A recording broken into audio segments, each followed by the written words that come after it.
Star Wars has a special place in my heart. I know that seems dramatic and pretty cliched, but it's true. I guess it was the first fandom that I ever became a part of. It's the first franchise that I ever really submerged myself in and geeked out with. I grew up watching the Star Wars films.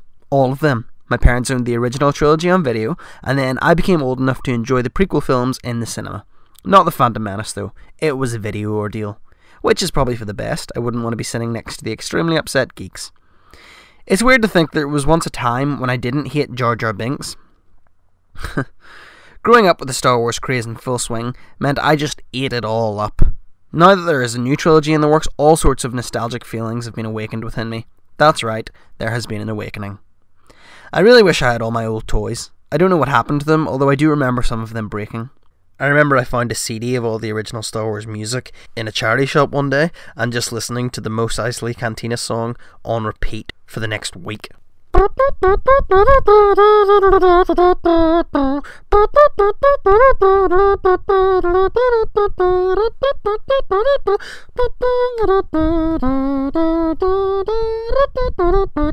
Thankfully, I'm now able to start rebuilding my Star Wars collection anyway, thanks to all the brand spanking new Star Wars merchandise that's being made. Ooh, Christmas is going to be good this year. I have a very vivid memory of when I first realised that there was a connection between Luke Skywalker and Anakin Skywalker. You see, as a youngling, I watched the films but didn't truly understand them. I watched them absent-mindedly and enjoyed them for the sake of the strange aliens, the badass spaceships, and the coolest weapons in the galaxy, lightsabers. Essentially, everything that George Lucas decided the prequel trilogy should be plastered in is what drew me in initially.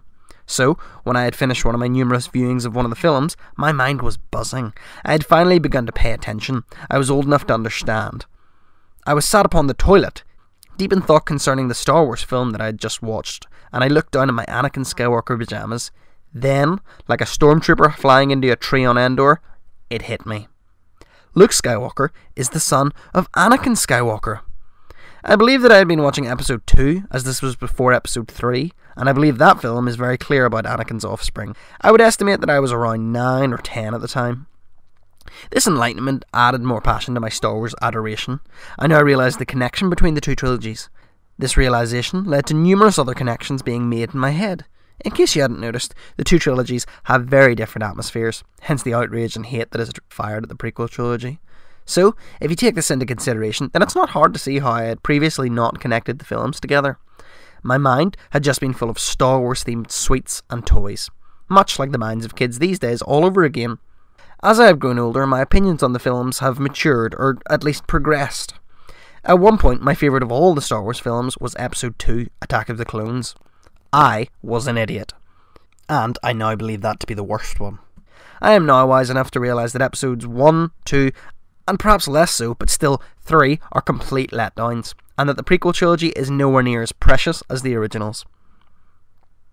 I made this realisation probably around the release of Episode 3, Revenge of the Sith. I remember this because this was the time when I really got into lightsaber battles. My favourite toy was my colour-changing lightsaber, obviously. I did like Episode 3, and I still believe that it is the best of the prequel trilogy, but its quality is still marred by its predecessors.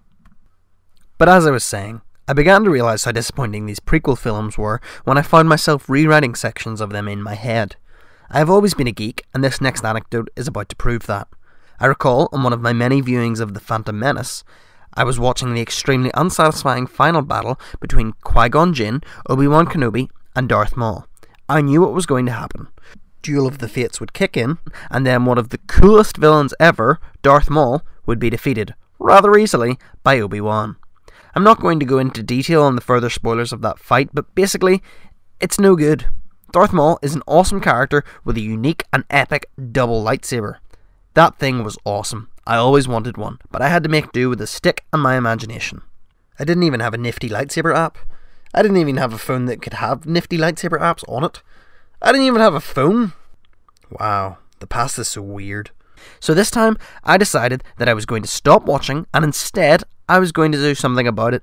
Young Ben took it upon himself to choreograph an alternative, longer, and more epic 3-way battle. I was staying at my granny's house, which had no digital TV, no computer, and no young neighbours for me to be friends with. But I didn't need friends. I had fizzy drinks, my lightsaber, and a big old stick. I acted out all 3 characters in my new and improved fight scene numerous times. I would use a long stick as a stand-in for Maul's double lightsaber, and I had my colour-changing lightsaber for the 2 Jedi Knights. It definitely passed the time, and I was so proud of my new creation. If anyone had been observing me, they would have thought that I had lost the plot. I would swing my lightsaber around battling 2 imaginary opponents, and then every so often I would thrust my hand out to utilise my imaginary force powers. When playing the other characters, I would be swinging my lightsaber and then suddenly throw myself backwards as if force powers had been used against me. I felt awesome. But I looked like an idiot. The battle had the same key points that the original had, but I had just improved it and expanded on some aspects. It still had the same conclusion, the defeat of Darth Maul. This time, however, the good guys deserved their win. I had finally given the Sith Lord the send-off that he deserved. Or at least, that's what I thought. I think it's safe to admit I was not a very cool child. But to be fair, I'm still not a very cool child. I still use the Force to open elevator doors. As I'm sure you can tell, I'm just so passionate about these films. Even as I record this dialogue, I'm currently wearing my Star Wars underwear.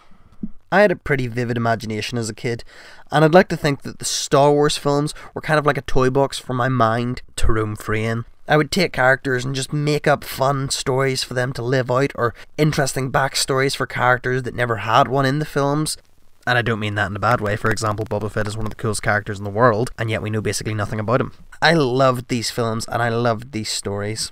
I guess my point in all this is that even if this new film sucks, my love of Star Wars isn't going to go anywhere. I know that crap Star Wars films exist. Heck, most of them are kind of crap.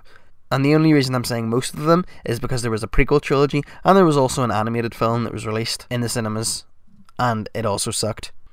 But every one of the films has something good about it. I'm not saying they're good films, but there is at least one aspect of each film which is pretty cool. None of them have failed to spark my imagination at some point in my life.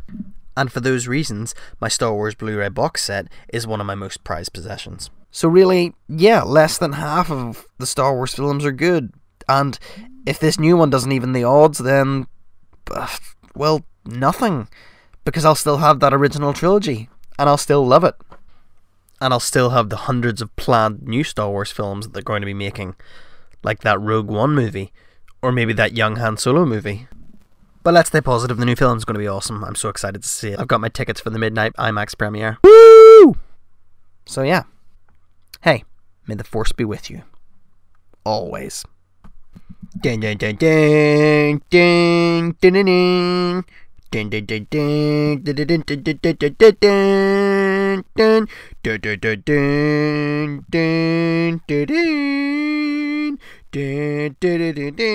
ding ding ding ding ding.